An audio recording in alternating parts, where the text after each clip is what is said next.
Okay, I want to say good evening. A little bit tardy here tonight. That's my fault. We had some exciting news today within our family with regard to not only my grandson, but my youngest son, Tyler. We'll get to that a little bit later. I want to say welcome to every single member of YouTube, Facebook, Twitter. Want to say that tonight I'm honored because this is a gentleman that I feel exudes not only energy, high octane energy, but he is the epitome of what a college coach should be in every single facet of the job. Jay Uhlman is the head coach at Tulane University. Prior to that, spent a whole bunch of time out on the West Coast, has been an assistant coach, recruiting coordinator at Tulane, and now steps into the big boy shoes as the head coach. Welcome aboard, Jay. Thank you for joining me tonight. Thank you for having me. And first and foremost, congratulations to you and the family. That's exciting news. So thanks for sharing that. Oh, you're very, very welcome. And tonight we're going to do something a little bit different. This is the Coach's Corner segment on the YouTube channel, sponsored by the Baseball Blue Book. Each and every week on Tuesdays and Thursdays, myself, Eric Wubna from the Baseball Blue Book, will talk college recruiting and we'll talk college baseball with college coaches from all across the country. So if you have a question, I know a couple people have already sent in their questions for Coach Uhlman, and I'm going to get to that. And the first thing I want to say or ask, Jay, is how you liking the big boy chair there and the captain's seat at the office at Tulane? Yeah, it's been amazing. You know, it's been a culmination of a lot of years, just keeping my head down and plugging away to get an opportunity to be the head coach and affect change the way I feel like I think is most effective, and that's certainly with the staff and which filters down to the players and everything that we do within the program. So being able to kind of touch it all is really exciting for me, and to be able to put my stamp individually on it. But again, it's the greater good. It's the whole that makes it special, and it's a special place here.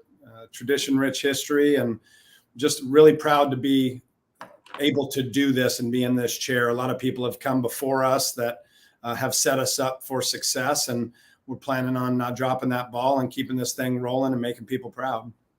Well, I want to let everyone know that for point of reference and for full disclosure, I lived in New Orleans for 7 years. It was kind of a in-between city for me while my sons were going to schools in Eunice, Louisiana, Alexandria, Louisiana, as well as Nashville, Tennessee.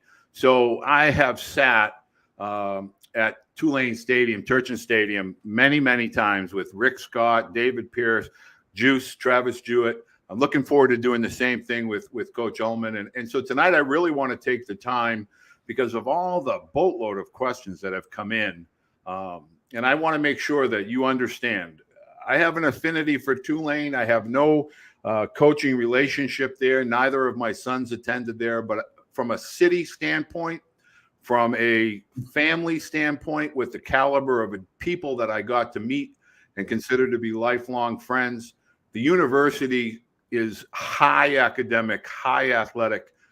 And I often tell people Tulane University is one of only a handful of baseball schools that actually generates a profit, meaning they're actually getting fans. They sell out games all year long at their stadium. And if you haven't been to Tulane to see their facilities and their amenities, it is well worth the trip if you ever find yourself in New Orleans. And so on that note, I probably, Jay, every time I have you on, whether it was last year on a couple of Twitter spaces, I get a litany of questions that come in before because everybody's super excited. And the first question that has come in is one of the things is, what do you feel now that you're a head coach? What's the biggest challenge that an incoming freshman finds himself in during the fall season as far as implementing and immersing themselves into the Tulane baseball program? Yeah, and I think it's across the board, no matter where you go. It's a great question. No matter where you go, I think there's always going to be a learning curve, 2 steps backwards, 1 step forward kind of situation. You're most times moving to a new environment, you're getting in an academic situation that you're unaware of. School is school and baseball is baseball, but when you're used to a certain routine where you're coming from, and now you're immersed in a new routine, in a new place, in a new city, in a new academic, rigorous environment, that's challenging. Young men are doing their own laundry and trying to figure out where they're going to eat. And, they don't have mom and dad harping on them. It's them and their roommate, and so there are a lot of transitional things that go on, that is particularly the first either quarter or semester, whatever the case may be, with young men that come into programs. It's extremely difficult to navigate those things, and then that's not even including the baseball and weightlifting experience. You come in and you think the game's slow because you've now been a senior and you've been, the big dog on the porch, and now all of a sudden you're with a bunch of other big dogs, and now all of a sudden your bark isn't so big, and now the terminology or the language of the program seems at times foreign. It's all the same things. It's just presented differently, and coached differently and motivated differently, and the speed is different because there are things that are being asked and required of you that you thought you were ready for, but almost inevitably not ready for it. And that speed takes time to catch up with. We've had exit interviews all week. We've got a handful of them tomorrow, which will wrap up our fall session. And a lot of our freshmen, I asked them to self-evaluate. Come into your meeting. I'm not going to talk at you. I want you to describe to me your fall, what you did well, what you didn't do well, what you want to do better, what your plan is. How did school go? How was the weight room experience for you? So I asked them to do those things for self-reflection and evaluation. And, credit to our young men, which is also credit to their families, which is important in recruiting as well. The apple doesn't fall far from the tree, but their ability to articulate their falls as freshmen was pretty dang spot on. We're not done with all of them, but very proud of their self-reflection and their evaluations of kind of what they did and where they're at. And so that part to me was really a good sign of health in our program moving forward. But, you love them up, you recruit them. It's not my recruiting face and then it's my coaching face. You try to be authentic, or at least I do. Try to be as authentic as I can. But certainly when you get on the field, there's an expectation and a standard and a demand that you have to hold people accountable to, and also allow for some flexibility and, ability to fail without just totally ramming it down their throats. And some young men are more able to handle those things quicker than others. And so some kind of get the purse string tightened a little longer than others. And that's just kind of a basis of how they're acclimating to those situations. But very difficult for freshmen to come into any program in the country and play and start right away. There's generally a process to those things. So patience is certainly a virtue when it comes to being a freshman. You got to keep plugging away and get acclimated. And certainly if you have the ability to show up for a summer school program prior to school starting as incoming freshmen, you guys have played enough. I think you're not going to get a leg up necessarily by going out and playing in another league in the summer, where you could come in here and get 6 credits, start living in the dorms, get with your new roommate, learn the campus, the city. Being for lack of a better description, a dumbed down version of school where, there's not 10,000 people on campus all navigating it together. And now you've been through those kinds of things to where that acclimation period is certainly smoother. You've done the weightlifting for a month and a half. You've done the conditioning. So none of that is new when all the returners show up, and now it's weights and conditioning and skill hours and class and food. And they're at least they're not standing at the starting line when the gun goes off, whereas the upperclassmen and the veterans, they're all down. They're like a lap ahead or 2 laps ahead. And the ability to be able to kind of shorten that curve for those young men is, in my opinion, is really, really valuable. And the years that I've been doing it, when we've had our young men do that first, the acclimation period has been a lot shorter. Well, as usual, as soon as you join us, we get like 30 questions that flood in here. So I'm going to paraphrase and put a bunch of them together. So parents, I see your instant messages on Twitter. I'm going to kind of collect them all and ask them all kind of in a group setting. The first question that really a parent is asking me with regard to pitching, and I kind of discuss this when I try to work with families.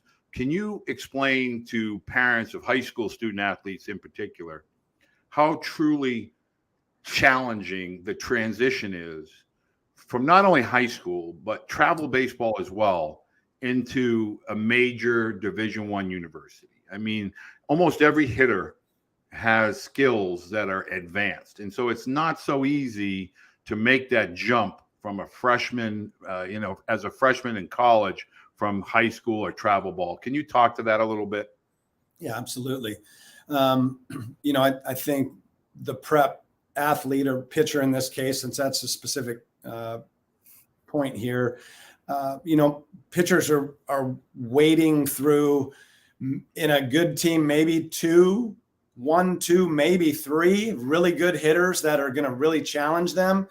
And, 5, 6, 7, in some cases, 8 hitters that are never going to play past high school, where the pitchers can just a real quality, talented arm is just going to overwhelm guys with pure stuff, and get swing and miss out of the zone that a qualified and quality Division I hitter or college hitter or pro guy is going to be able, for the most part, to lay off. You're going to have to get in the zone more frequent against guys that are good hitters and that have a plan and have had 600 at bats under their belt. And so there definitely is the learning curve there. And then when the pitchers realize, like, oh man, like there's no rest for the weary here.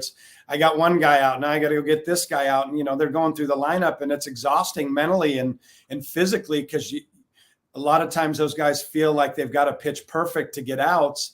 And they don't understand that, the moral of the story in pitching is get outs. Don't care how you get them, and get them as fast as you can. If it's a strikeout, great. But I think they have a challenging time figuring it out. And then when they get life punches them in the face and guys start hitting them, and they're walking guys because they're used to getting the high school strike zone that's line to line. And now all of a sudden there's actually 18 inches that are being called a strike.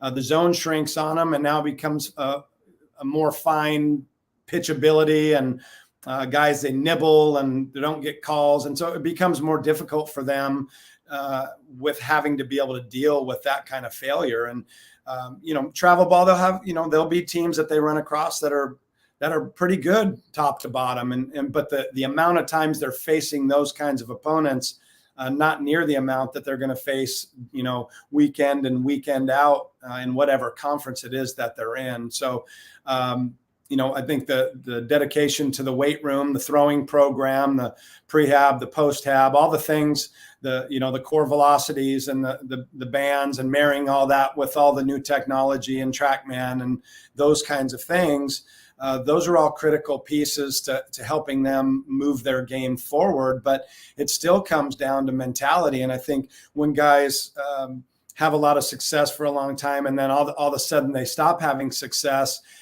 oftentimes most of the time it's not about their mechanics, but it ends up being about their mentality. They've lost a little bit of confidence. They've lost a little bit of edge, and they give too much credit to hitters. And I got news for pitchers. It's difficult to hit round ball, round bat. And, you've got different planes and speeds. And so we've got a lot of things that we've got to account for when we're going up against a pitcher. So, I think that the natural progression is, you're going to suffer some setbacks in this game, and the ability to siphon through all those things and stay competitive and stay convicted, and, stay with your routine, because when it goes bad, all you've got really is your routine to try to get you back on track. And I think it's valuable to go through those kinds of things, because without your failure and without your process of how you went through failure and without your routine, and developing a routine, you're just kind of out there doing, and this game requires full mental capacity, full conviction, full focus and concentration. And the times you're not is the time you leave the ball over the plate, or the ball's hit to you, or you're, strike three looking, or those odds go up greatly when you're not in that good space mentally. So, you just got to keep plugging away, young pitchers. Okay, so a couple of quick questions. Are you active on social media? Are you watching videos that players are hashtagging Tulane or Coach Uhlman? Are you watching these videos? How active are you and your staff with regard to social media? Yeah, we're extremely active on the social media piece. I just think it's another tool for us to be able to engage, whether it's through the allowable recruiting, or it's just to kind of identify guys, and depending on where we are in a certain cycle, we may be past a certain group, at least on the pause button, but maybe we're into the younger group, and maybe we're not dying to, try to get, quote unquote, married to, a freshman or a sophomore, but we want to be engaged in what they're doing and know who they are, and start collecting intel, family, what they do for a living. Can they pay? At Tulane, it's expensive. So can you pay? Can you pass? And, and can you play? And so we're trying to identify all those qualities. And of course, we want a specific type of people and family and personalities. And we like diverse personalities. You don't have to just be one way necessarily, but, we're trying to gather all that information through what's provided out there, either by the player, recruit, or student athlete, or by the families that provide that kind of information too. So, I think as long as you're out there representing yourself, in a professional manner, I don't think there's any harm in doing those things. I think the more video that we can see, and like I said, we're extremely active on that. We share it in our coaching group thread, like, hey, check this guy out. Got some video on this guy. I don't know anything about him. Anybody seen him? Can we follow up on this guy? Can you call Walter? Can you call so-and-so? And so the building the information packages on those types of players is critical for us, because we want to try to have as much information as we can, just like we tell recruits. Get as much information as you can about our program, our institution, our city, our coaching staff, players that we've had, developmental history, all those things, because you're going to need to make a decision that's going to affect your life, and you need to make the most well-informed decision that you can make. And it doesn't mean it's always going to be right, but it's going to give you the best chance. And then you trust that gut instinct, and you jump and you go for it. So yeah, we're way active on social media, and it's a great, valuable resource. Well, we want to make sure you get your profile. All your staff members have to get onto the Blue Book. It's an app. Just go down and download it. It's all baseball, all videos, all kind of context. The baseball Blue Book, been around for 130 years. Yes, it has. Now, I have a question that probably about 6 families have asked me, and I'm going to ask it for Ray, specifically from New Jersey. Coach, what are your thoughts on showcases versus Tulane camps? And I want to kind of add to this. Yes. If you're going to a Tulane camp, you're going to see some tremendous amenities. The Hack Shack. I mean, it's quite the setup at Tulane. I would venture to say it's a top 10 as far as facilities and amenities, weight room, etc. But how do you feel with regard to going as a staff to a showcase versus having people come onto campus at Tulane? Well, first of all, thanks for the kind words about the amenities and the facilities. I mean, we're very proud of them. They're worthy of all of those kinds of praises. So thank you. Showcases, tournaments, perfect game, PBR, all of those things serve a good purpose. We really try to do a really good job with camp. Not just stand around the cage or just stand there with a clipboard. Like, we really try to engage the young men that come to our camp. We signed, now again, this wasn't just like, hey, this is the first time we saw you, let's recruit you and get you committed. it's laying the groundwork, it's building the relationships, and then inviting these young men to come to camp too. But our last camp, 11 guys that participated in the camp were either committed or became committed shortly after our camp. So it's not for us. It's not about trying to gouge anybody. And I don't think the vast majority of people are not trying to, in the college deal, trying to gouge people for the most part. They're trying to provide an opportunity for families and young men to come to campus, particularly those that legally aren't allowed to come yet and sit with us and be with us and tour facilities. You can come and hang out with us if you're a freshman, a sophomore.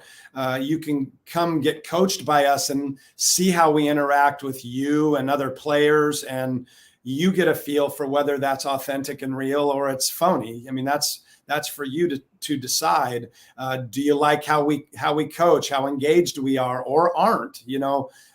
We tend to be hands-on. I mean, I think I shot a Ponza for all the infielders during, the typical pro style workout, but we don't try to do just the typical pro style workout. I don't get a bunch out of just 6 grounders. Like, I want to engage with them and encourage them and challenge them and take them to their left and take them to the right and do the slow roller. And hey, let's turn double plays. Let me see you turn it, and let's do it a lot. Like, let's take a 30-minute segment and make it all infield. And let's take the outfield and do all of those kinds of things. And so we try to really do a good job that way of providing what, if we were playing in that environment, when we left, would we feel good about our opportunity? Would we walk out and say, man, I really got a lot of opportunities. I got a lot of swings, a lot of grounders and fly balls and throws to second and throws to third and fielding bunts. And I felt like I got my money's worth and then some. And I also felt I got a feeling for the types of people these guys are, how approachable they are, how their coaching styles. And then you get to decide if you like that. And then you get to look around the campus and the city, and you get to stay there and decide if you like that too, because you can like coaches and you can, and then our players are involved. So you can interact with our players, and that's going to be important because those are going to be the people you spend the most time with. Do our players engage you? Do they care? Are they helping you? Just those kind of things. Do they answer your questions? And so that representation of the institution and the program are critical, because as I was saying, you could like all of those kinds of things and just like that specific thing, but maybe you tour our campus and you don't like our campus and you don't like the city of New Orleans. Those are things that you need to know before you sign up for this. Again, I always say this, and I've said this for as long as I can remember, is, sometimes you want something, I wanted to play for the Dodgers. They didn't draft me. Those things, wanting and getting are two different things. And so your ability to decipher all the information available to you and use your eyes and the sights and the sounds and the smells and decide if that's for you. And then you have a pretty good idea and a feeling like, okay, I could say yes to this place if they offered, or I didn't really have this place on my radar, but now here we are. This is a great opportunity. So I think the camps on campus, for us, really valuable, really, and we're all there and we're all engaged and we're all doing that. So really important for us.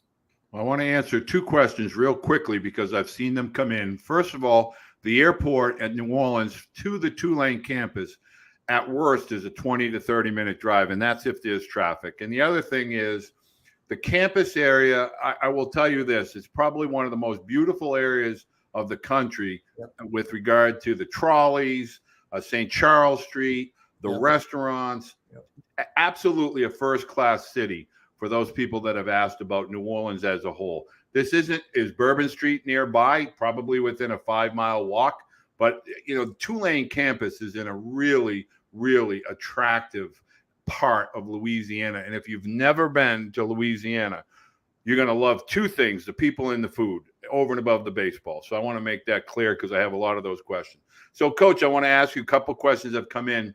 Recruiting services, do you use them? Do you use a network more than do you use a network of people that you trust, or do you rely on recruiting services in any capacity? Boots on the ground, people and relationships over all else. Our world, our game, is built on those things. It's been the test of time. So always people first and foremost, and you build relationships with people, and people don't always get it right. You're gonna like players, you're gonna swing and miss on some things from time to time, and but I think filtering through people and services, that takes time, and it takes diligence, it takes care, and then you develop that trust. And once the trust is established, you're able to overcome some swings and misses and so forth. But yeah, it's going to be phone calls to the high school coach, the junior college coach. We'll obviously the travel, you're not getting away from the travel thing, or the guys that work at Perfect Game or PBR or any of the entities out there that are promoting players, which that's all great.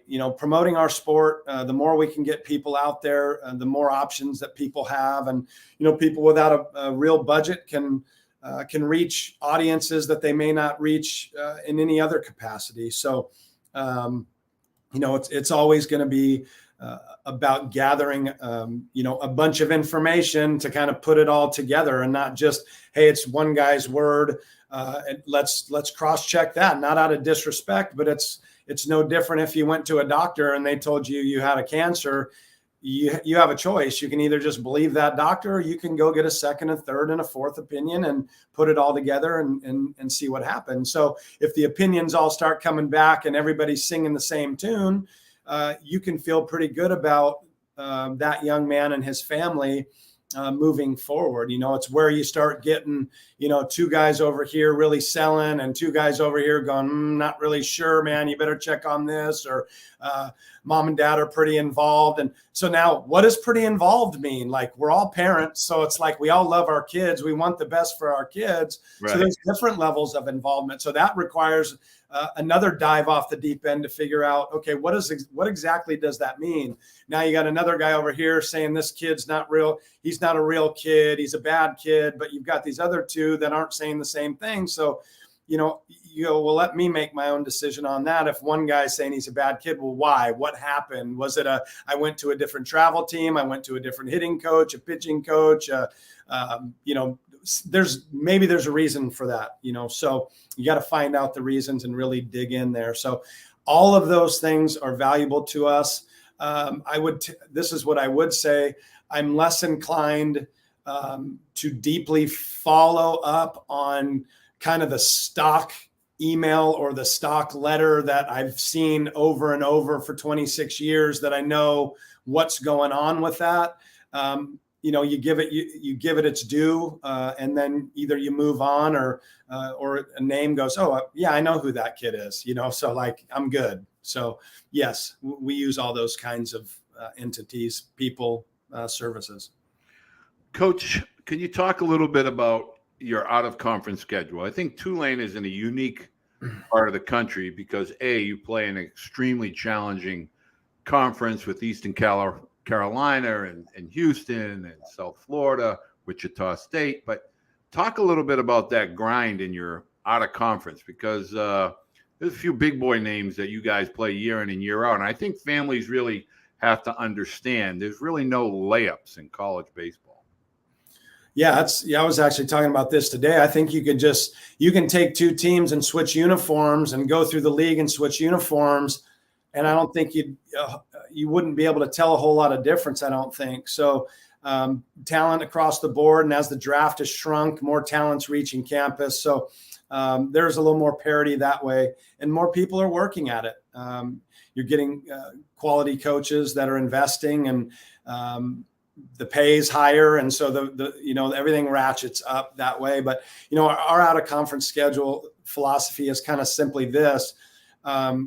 We have, just within our locker room, we've got 20 kids from 20 different states, and we have, this year we have a 40-man roster. We've got 5 extra exemptions still from COVID, which go away after this year. But again, half of our clubhouse is from a different state than Louisiana. So my mission when I was able to be named head coach was, okay, how do I represent that in our schedule within our clubhouse? And so I went out and I wanted to play a more eclectic schedule. I wanted to get out west. I wanted to spread the RPI puzzle, go away, because you get more credit for away games than you do home games. And so the other part about that is I want our players to have a great experience that way. I want them to experience places they may never go again. You take a kid from a small city, a small town in Louisiana, and he may never get to a state like Hawaii.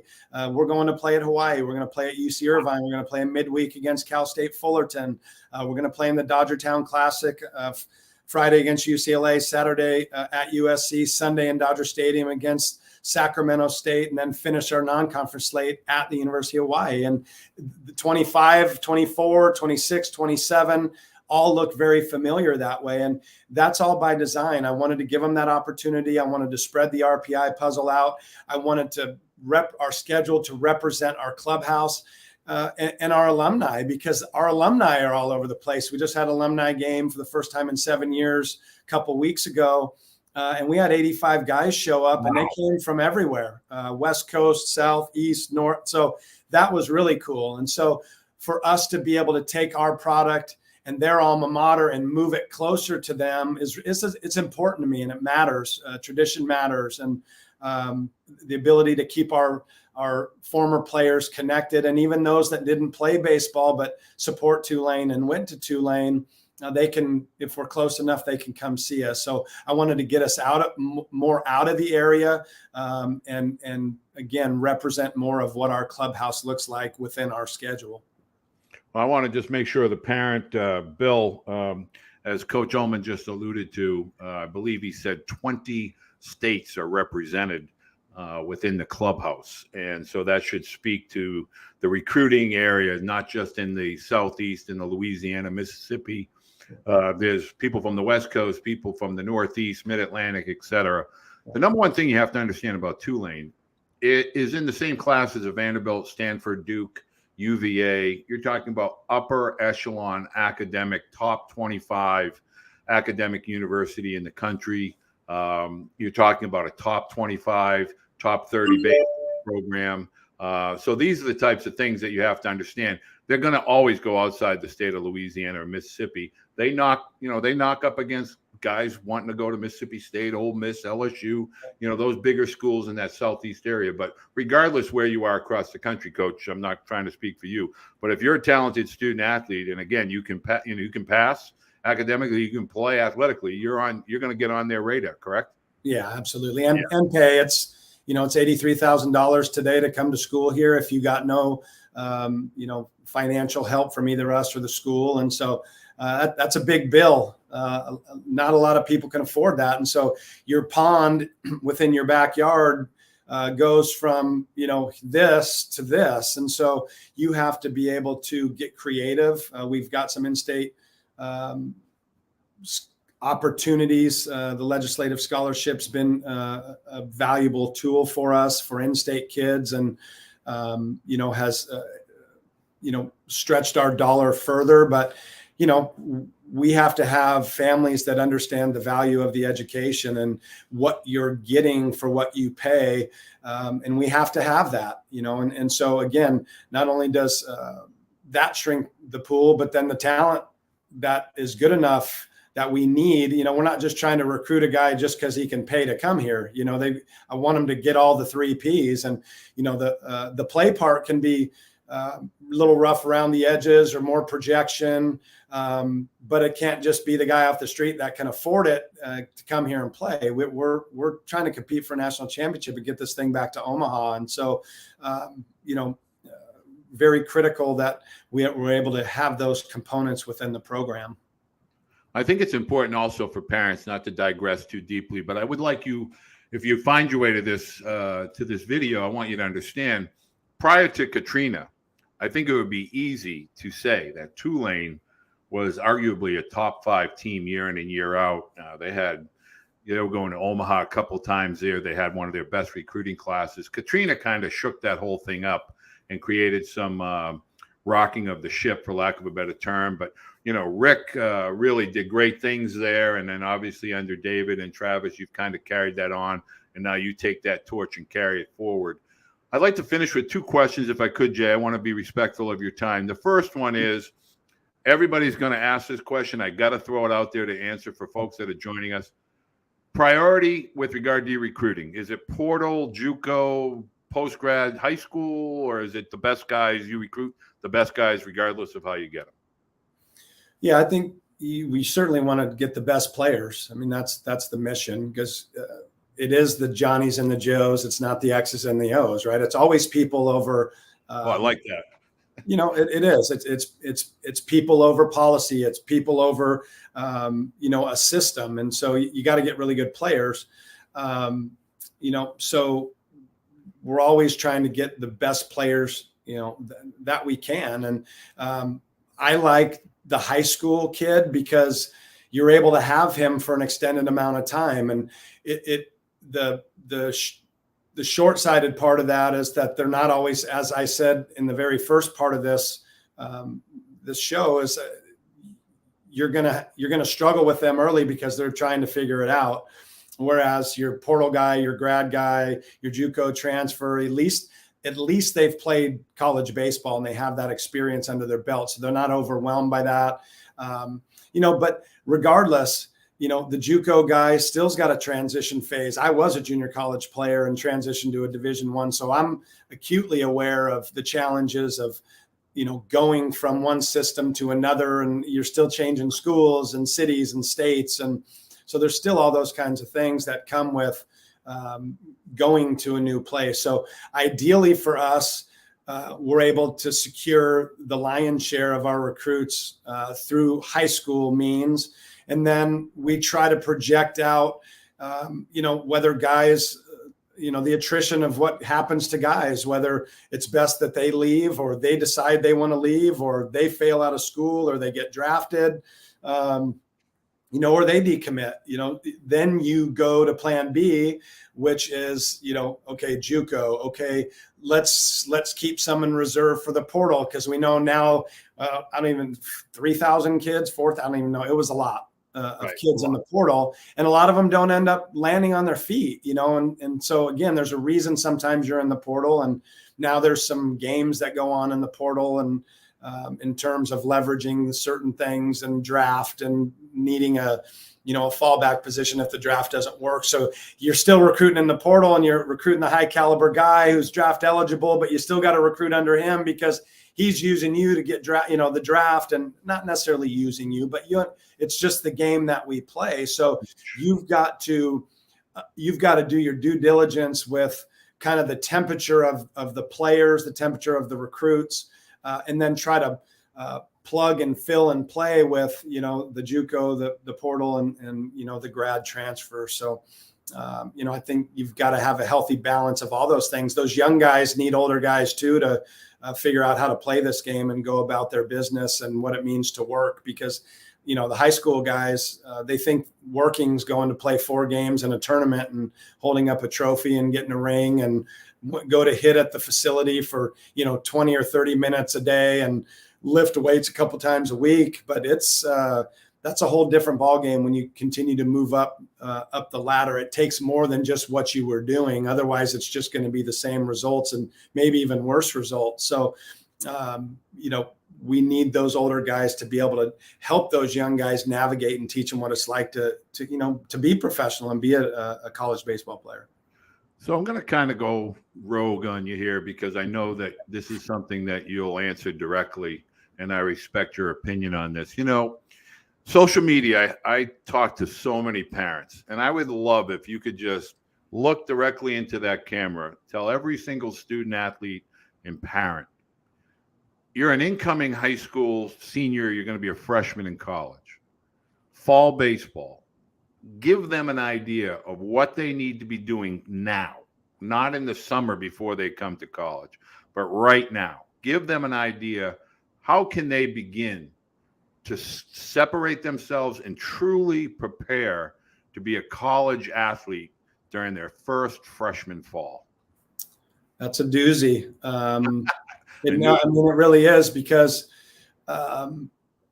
I don't know that you can truly have an understanding until your feet are actually on the ground doing it. I think it's easy to watch a college game or even go see a college practice, which I recommend. That would be one of the recommendations. If you have a college or a pro team in an area that's close to you, instead of spending your time doing some other recreational activity, spend the extra money to go watch those guys and then get there for batting practice. And by the way, that's 3 hours before the game when you play at home. And then it's a 3.5 hour game there. And it's probably another hour and a half by the time you're done with that. So they're 7-8 hour days, 4 and 5 times a week. So for you to be able to go out and watch those guys, what does a batting practice look like? Like really evaluate it, really immerse yourself in what they're doing, not just going and saying you went, but watch infield, outfield, and watch how they prepare, watch how they stretch and play catch. And, and some do it better than others. And some naturally talented do get away with certain things. But I think the more you can see what it's like and feel what it's like, at least, you've got a grasp of the speed of things and what it kind of feels like and looks like from that standpoint. Certainly a separator is the weight room. You got to be in the weight room. You got to be strong. If you just look at a Major League Baseball game and look how physically gifted those guys are, and not just gifted, but a lot of those guys, all of them have worked hard to get the bodies that they have. And some of that is also grown man strength.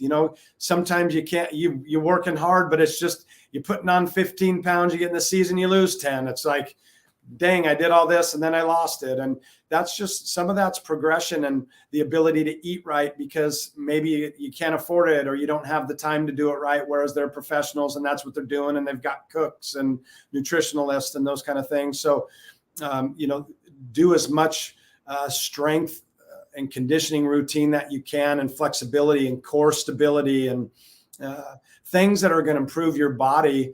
And then don't forget the mind. That's a muscle too. Trying to create your routines, create good habits, do one more instead of, yeah, I'm good. Give me one more. Let me have one more swing, one more ground ball. That wasn't good enough. One ground ball. Okay.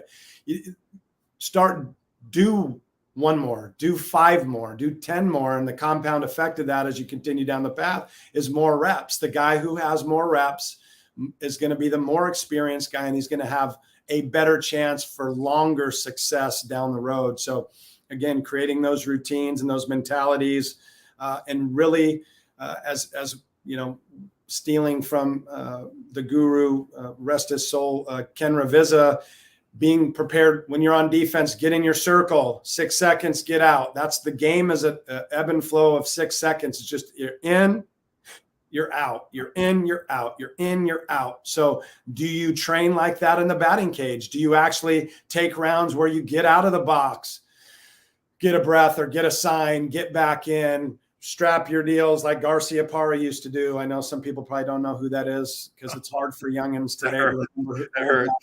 Okay. Spirit, take your bat and pick out a letter and, develop those routines that you can go to, that you can control, because once the ball leaves your fingers or the ball leaves your bat, you got no control over it. If the umpire calls it a strike, guess what? It's a strike. If he calls you out, guess what? You're out. Like, the coach will argue if he thinks it's something else, but for the most part, those things are out of your control. So being able to funnel in and control the controllables is really big, and it's hard to do. But if you can just kind of chip away and start at some of those kinds of things, I think you're going to find success quicker, and you're going to find that when it's going bad or it's going fast, the pitcher's trying to quick pitch you, or it's the crowd's yelling at you, or mom and dad want you to get a big hit, or your grandma came to watch you for the first time.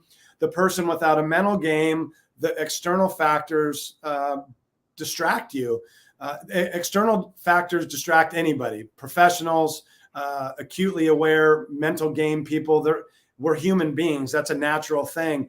But the ability to be able to, like, if somebody walked in this room right now and yelled in my ear, I would like to think I could still not skip a beat. They could yell right in my ear and I'd still be talking. I would have heard them because they yelled in my ear, but I'd have the the discipline and the focus to be able to continue my thought, even though something else was going on. And those are the different things. Tiger Woods, he goes on a backswing and a camera goes off, or somebody yells, "You the man!" He steps back, right? And sometimes give the come on, man, really? But he has the presence instead of just immaturity, just going for it and then blaming what happened after the fact. He's got the maturity that beforehand he goes, okay, I got to stop this because I'm not ready to do what I need to do. Let me get out. Let me get back in. It's always before the fact, not after the fact. It's like I make a bad throw and the guy's out there going like this. That's like, I'm a coach going, I kill our guys when the one time they do it, like, really, we're not doing that. We're not doing this. Or we drop a ball and then the first thing you do is like put the glove up where the sun is and you got no glasses and just, those kinds of things. So be able to control what you can ahead of time. I love that 6-second window. The 6-second circle. I could talk about that for days. We talked about Michael. We talked with Michael Kadire, and Cuddy was talking about when you watch a game, when you watch a major league game, you can see the field breathe in between every pitch. And I think that is something that is not taught, not discussed, or there's no engagement with younger student athletes. It's such a critical part of being a college and beyond caliber student athlete. So Jeff? and I think if you don't mind, and I think some of that comes from the Too Cool environment too. I think you've got to have a special kind of mentality and a special kind of player maturity that you're not getting in my way. Like, I'm not too cool. I'm going to do it because it's good for me. It's going to benefit me. Like, I'm not going to go too cool on it.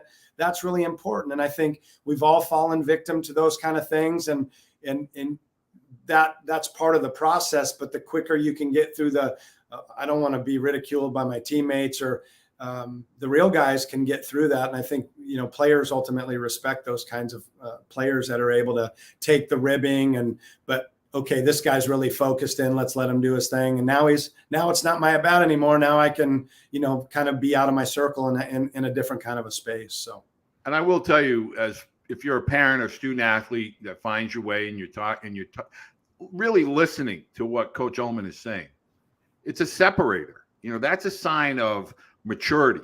When you see a student athlete take accountability, of their at bat or in their moment, whether you're a pitcher, you step off, you collect yourself, you take a deep breath, it shows a certain level of maturation that you're able to kind of gather yourself and then get in the arena and compete. So I think that's a big part of becoming a college student athlete, regardless of the level.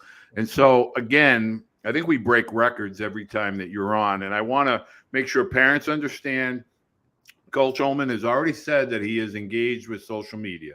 So if you have a question, something you want to, fire him out an email. If you're of age, parent or a student athlete, if you're a 2023, you have a specific question, go ahead. I just want to say thank you, Jake, because I know you have family, the wife. I know this is after practice and all your exit meetings, so I appreciate your time. Absolutely. And I will be in New Orleans this particular spring, coming down with a few Tulane alumni, Glenn Formo. I don't know if you know Mike Riley, Stevie Riley, all those guys. Yeah. That goes back to the 83. That's a good crew, Walt. That's a great crew right there. Yeah. So, Mr. Johnny, I don't know if you got any of those guys in your mix, if you go into the College Inn or any of that stuff. But yes, I am. Everybody says thank you. Everybody, again, says happy holidays, Merry Christmas. You guys too. We're big fans. And, oh, by the way, when I do come down, I did send you a text on this. I'm looking for that powder blue Tulane BP jacket when I come down. So if you clear out the old locker room, there's any of those left over in the XL, grab me one. I want to remind everybody, again, we're sponsored by the Baseball Blue Book, 130 years old. It's a directory, all things, all people within the game of baseball. It's an app. It's free. It costs you nothing. You could be talking to Coach Uhlman and you could be putting a video out there. They can stumble across it. It's only baseball. No politics, no football, no soccer, none of that stuff. All baseball. So find your way to the Baseball Blue Book app. Every Tuesday, 9 p.m., we just do college recruiting. We talk travel baseball. We do it for free. We answer questions. If you have questions, we'll give you some answers, at least our opinions and thoughts. Every Thursday, we do Coach's Corner. Next week, we will have Eric Bakich, now head coach at Clemson University. So join us next week at 9 p.m. If you like what we're talking about, if you like the platform, please do me a favor. Please subscribe. Please like. Please spread the word. Jay, I want to say thank you again. Merry Christmas to the whole family, and we'll see you at Turchin sometime in February and March. I appreciate you, Walter. Thanks so much. And Merry Christmas to you. All right, man. I'll talk with you. Thank you. You got it, Captain.